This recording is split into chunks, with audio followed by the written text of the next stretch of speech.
In-depth movie here. Tapping in with another one. Hit the like and don't forget to sub. The Ministry of Time or MO is a secret organization in Spain that works for the welfare of humanity. Their job is simple: to travel back in time and erase small anomalies that are going to alter the future in a bad way. At the start, one of MO's agents, Irene, is seen in 1918 Barcelona, assisting a woman in childbirth.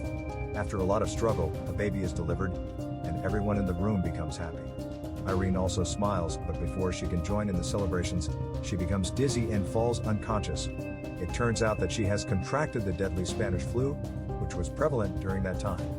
In fact, the pandemic killed around 50 million people, as it was highly contagious and deadly. Back in the present world, at the most secret base, Chief Dr. Vargas is discussing the situation with newly appointed head of operations, Susana. Vargas believes that bringing Irene back to the present is a big risk, as many people can be infected, or a new pandemic can occur. However, Susana argues otherwise. She believes that with the proper health protocols and measures, Irene can be rehabilitated and cured. She also asserts that none of their agents should ever be left back in time. Reluctantly, Vargas complies and makes the necessary arrangements for Irene's arrival. Then, she is brought back from 1918 Barcelona. The situation is very grim as Irene is suffering from high fever, and she doesn't even have the energy to speak. The medical personnel take the virus very seriously and wear extremely protective suits to avoid getting exposed. Furthermore, no one is allowed in the medical room apart from Vargas and a few other medical personnel. 24 hours pass by, but Irene's condition doesn't improve. No matter what medication she is given, the virus keeps deteriorating her body. Meanwhile, a nurse checks on Irene and leaves the medical room when his shift ends. He then disposes off all his protective gear in a separate room and heads to the canteen. Unfortunately, despite all the precautions, the nurse catches the virus, and he unknowingly spreads it to a few people. After a few hours, the infected begin coughing and Vargas quickly understands that his worst fears have come true. He confronts the head of operation, Susana, for her immature decision, but surprisingly, the latter still defends herself. She claims that it's the doctor's fault who didn't use proper equipment to combat the situation. Vargas has had enough, so being the bigger man, he simply leaves her be. In the next scene, a strict quarantine is initiated inside the base, meaning that no one can exit the premises. Moreover, the agents that are on duty in the past are ordered to remain there until everything becomes normal. Vargas then summons all the employees inside the base and explains the situation to them. After a while, Susana takes over and reassures everyone that there is nothing to worry about. However, at the same time, one of MO's top agents, Velasquez, falls unconscious. This indicates that the virus has already reached its next stage. Immediately, all the infected patients are brought inside the isolation room, while the others are restricted to their own offices. Vargas checks on Irene and notices that her fever is still high. But now she has started speaking a little. Shortly after, Vargas checks on the nurse that accidentally spread the virus and draws a sample of his blood. He then keeps the sample in his pocket and leaves the room. On the way out, he accidentally spills the sample in his pocket, and some agents, including his colleague Juan, notice it. However, he lies that it is ink and departs. Meanwhile, searching for answers, some senior members of the ministry contact a popular physician through Skype. He reveals that in the year 1918, a German pharmaceutical company called shortens tried to create a vaccine by extracting samples from dead people. However, it didn't work, and the company simply disappeared. 24 more hours pass by, but there is still no respite for the patients. The nurse who inadvertently spread the flu has since passed away, while Irene and Velasquez are in critical condition. As Vargas wheels the deceased nurse to the extermination room, all the MO employees look in horror. They are certain that they will be next. That night, Vargas is again on the move, this time with a big suitcase in his hand, but his colleague, Juan, catches him in the act. Vargas explains that he has to urgently go out so that he can get some medications for the patients. Juan knows that something is up, but still, he lets the doctor go. However, the very next minute, he approaches his seniors and informs them that the doctor has breached the quarantine area. He also suspects that Vargas is up to something, as the previous day, he was lying about getting ink on his shirt. It turns out that inside the MO base, no one uses red ink. After a while, as Juan is discussing with his girlfriend, Shana, they notice an employee wheeling away some antiviral medicines. They are manufactured by none other than the German pharmaceutical company, shortens. It turns out that the company is still functioning to this day. With this, it finally dawns on the couple that Vargas is actually selling blood samples of the Spanish flu patients. Juan and Shana then immediately relay the information to their senior, leaving him stunned. In the next scene, the senior confronts Vargas for his treachery and threatens to expose him to Susanna. However, instead of being apologetic, Vargas asserts that he is doing the right thing. He claims that if they keep on delaying for a vaccine to be made inside the Mo, a lot of people will succumb to the virus. So the best thing to do is hand out the samples to Schäuble, who already have years of research under their belt. In return, they are providing tons of medical supplies for free. Vargas reveals that he is also getting paid handsomely. Hearing all of the senior is somewhat convinced, but he still believes that Schäuble may use the virus samples for their economic benefit.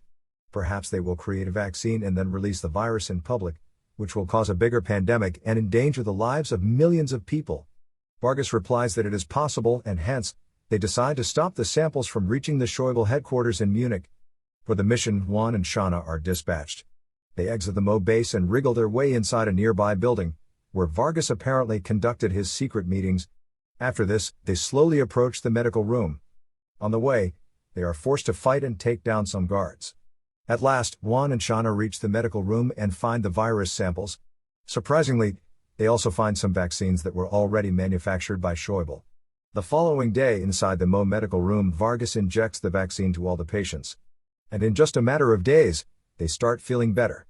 Velasquez is over the moon to get a second chance at life, while Irene is happy that she can finally work now. In this way, a danger is nearly averted, and after 38 days of strict measures, the quarantine is finally lifted. The agents who were trapped in the past also return to their present time. A few days later, the top agents of the group are having a meeting about an urgent matter. At first, Chief Fernando talks about the University of Spain and its importance to the country. Then, Fernando points out that in the year 1924, a drama play titled Don Juan Tenorio was made, which included several up-and-coming prominent stars. The cover of the drama was made by iconic artist Salvador Dalí. However, in the painting there is a surprising element, a modern tablet. This is a blatant breach of the laws of Mo, and it appears as if one of their agents is messing around. Hence, Chief Fernando wants to send a team to investigate the matter. A reliable agent named Julian will be leading the team in the past, while Irene will be handling everything in the present. That night, everyone suits up in their 1920s attire and heads to Mo's time machine. The next second, they are teleported to the year 1924, right in front of the student residency of the University of Madrid. When they enter, they find the practice of the play going on. The director is very displeased with how the actors are performing, so he's berating them aggressively. Julian and the team get seated in the last row and witness everything. Just then, the director, who still isn't done with his rant, gets exhausted and passes out. A practicing nurse rushes to the scene, but Julian, who is a medic himself, tells her to step aside. Immediately, the director is transported to a room, and Julian finds out that he has diabetes. This is because in the modern world, a person with diabetes is easily identifiable. However, the nurse, who is studying the curriculum of the 20s, is left in utter disbelief. She doesn't understand how Julian was able to find the problem in just a matter of minutes. Over the course of the next few days, the group continues investigating the matter, but no leads are found. However, they do manage to strike up a good relationship with the students. In particular, Julian forms a good bond with the female nurse. But one day, the agents find something very shocking. It is a modern picture of Julian with his wife. It gets even weirder, there is a stamp of Mo behind the picture. This means that whoever is behind the tablet incident wants the group to stop messing around. That night, they return back to the present and show the picture to Chief Fernando. The latter is shocked that someone is going behind their backs and using their time machine. He believes that someone very close to them is the culprit. However, Irene thinks otherwise. She asserts that it is an ex-agent named Lola, who was fired for being erratic. As the discussion goes on, Chief Fernando gets some news. It turns out that the legendary painter, Dalí's earliest paintings were sold just a few days ago. This is virtually impossible because according to history, all his early work was destroyed in a fire. But Julian believes that it makes their case even more believable. Whosoever is messing with them is using the time machine to go back in time, buy Dalí's paintings, and sell them in the modern world. In the next scene, the group returns to the past and Julian immediately gets to work. He approaches Dalí and introduces himself as a painter. Julian then asks Dalí about the person who buys all his paintings, but the latter doesn't want to reveal this to a competitor. So, Julian goes for plan B. He asks his team members to tail Dalí that evening, when he is heading to sell his paintings. Unfortunately, the plan doesn't work as the buyer spots the spies and doesn't arrive at the scene at all. As Irene had suspected, It is the ex-agent Lola. The following day, while the practice for the drama is going on, Julian receives another photograph. Surprisingly, as soon as he sees it, he becomes upset and leaves the room. The photo is revealed to be of his wife, who died in a car accident. Julian has regular nightmares about the incident, and this proves that whoever is screwing with Mo knows Julian pretty well. That evening, as the group is planning their next move, one of the agents gets a text from Lola. She wants to meet for a private conversation at the church. Wasting no time, the agent reaches the location and finds Lola there. Finally, Lola reveals that she is selling Dali's paintings in the present, because they are worth a fortune. She also admits that she mistakenly left her tablet in his room, which was the root of the whole incident. Saying this, she prepares to leave, but at the same time, Julian arrives and arrests her. Lola is disgusted that she was betrayed, but she cannot complain much for all the problems that she has caused. Later, the group returns to the present and Chief Fernando congratulates them on capturing the rogue ex-agent. They then discuss what to do with her, and Julian suggests locking her up for the rest of her life. The next day, the group returns to 1924 for one last time so that they can bid a proper farewell to their newly made friends. They lie that they are getting transferred to a new university in a different country. This is an important part of time travel because if someone disappears without a trace, people will start asking questions and a chain of reactions may be initiated. In the final scene, Julian uses the time machine to do something illegal. For years, he has been haunted by the death of his wife, so he wants to alter the timeline and save her. On that fateful day, she was struck by a car while jogging, so Julian decides to drive his own car and get in the way between them. The plan works and she appears to be safe. However, due to the collision, another car, which was driving at a high speed, swerves from its path and strikes Julian's wife. She dies on the spot, and along with her, the person inside the previous car also dies. This proves that one cannot simply change the timeline. The show ends as Julian watches his lifeless wife being carried away by his former self.